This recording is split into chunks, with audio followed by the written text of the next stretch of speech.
नमस्कार, स्वागत है आपका इंडिया न्यूज पर और मैं हूं आपके साथ स्वाति सिंह। मध्य प्रदेश में कमलनाथ कांग्रेस का चेहरा है। मिशन 2023 के लिए वे हार्ड हिंदुत्व की राह पर भी चल रहे हैं, हर हथकंडा अपना रहे हैं। उनके इस कदम से बीजेपी से ज्यादा कांग्रेस में बेचैनी भी नजर आ रही है। बाबा बागेश्वर की कथा छिंदवाड़ा में करवा कर वह अपने लोगों के निशाने पर भी आ गए। कांग्रेस के बड़े नेता आचार्य प्रमोद कृष्णम ने इस पर सवाल उठाते हुए पार्टी के सीनियर लीडरशिप पर सवाल लागने शुरू कर दिए। वहीं कमलनाथ ने अपने ही एजेंडे पर आगे बढ़ रहे हैं और ऐसे में सियासी जानकारों का इस पर कहना रहा है कि राहुल गांधी की मोहब्बत की दुकान पर कमलनाथ की हार्ड हिंदुत्व भारी न पड़ जाए। जी हां, हिंदू वोटरों को साधने में जुटे कमलनाथ के हाथ से कहीं मुस्लिम वोटर ना छूट जाएं। ऐसे में बीजेपी से ज्यादा कांग्रेस में इसे लेकर बेचैनी है। एमपी के पूर्व सीएम कमलनाथ का अपना अलग स्टैंड रहा है। पहली बार विवादों में आए बागेश्वर सरकार जब कांग्रेस नेताओं के निशाने पर थे, तब कमलनाथ उनसे मिलने बागेश्वर धाम चले गए थे। इसके साथ ही उन्होंने अपने इरादे स्पष्ट कर दिए थे कि हिंदुत्व की राह से इस बार के चुनाव में भटकना नहीं है। उन्होंने पंडित धीरेन्द्र कृष्ण शास्त्री की कथा करवाने का फैसला किया। छिंदवाड़ा में कथा करवाकर उन्होंने अपने विरोधियों को संदेश दे दिया कि वे हार्ड हिंदुत्व की राह पर चलेंगे। सियासी जानकार सवाल उठाने लगे कि बाबा से प्यार मध्य प्रदेश में कांग्रेस को भारी ना पड़ जाए।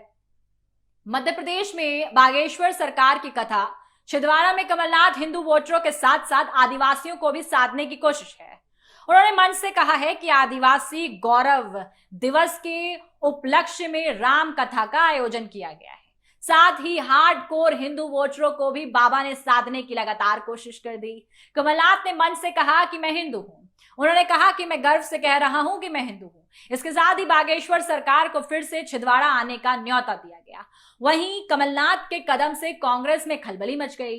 पार्टी के सीनियर नेता आचार्य प्रमोद कृष्णम ने ट्वीट कर लिख दिया कि मुसलमानों के ऊपर बुलडोजर चढ़ाने और आरएसएस का एजेंडा हिंदू राष्ट्र का जिस तरीके से खुल्लम खुल्ला वकालत कर रहे संविधान की धज्जियां उड़ाने वाले बीजेपी के स्टार प्रचारक की आरती उतारना कांग्रेस के वरिष्ठ नेताओं को शोभा देता है क्या? शोभा नहीं देता है।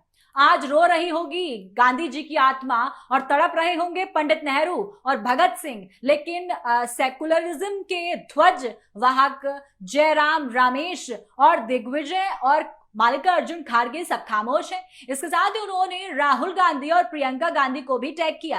कमलनाथ के इस कदम से मध्य प्रदेश की राजनीतिक विश्लेषक भी हैरान हैं। वरिष्ठ पत्रकार का इस पर साफ तौर पर कहना रहा है कि अगर देखा जाए राजनीतिक विश्लेषकों को, पत्रकारों को या तमाम ऐसे लोगों को जो कमलनाथ के इस फैसले पर अपनी राय रखते हैं, उन्होंने बोला आखिर कमलनाथ कौन सी कांग्रेस में है? पंडित जवाहरलाल नेहरू सोमनाथ मंदिर के साफ तौर पर जिस तरीके से नहीं गए थे, ऐसे में आदिवासी बाहुल्य छिंदवाड़ा में कमलनाथ को बागेश्वर सरकार की जरूरत क्यों पड़ गई? कमलनाथ एक तरफ संविधान की बात करते हैं तो दूसरी तरफ हिंदू राष्ट्र वाले बागेश्वर सरकार की कथा करवा रहे हैं। वहीं कमलनाथ के स्टैंड से कांग्रेस पार्टी असहज है। सूत्र बताते हैं कि कांग्रेस कुछ सीनियर नेता जो हैं इससे नाराज भी चल रहे हैं। आचार्य प्रमोद कृष्णम के सवाल पर कांग्रेस के सीनियर नेताओं ने चुप्पी साध ली है।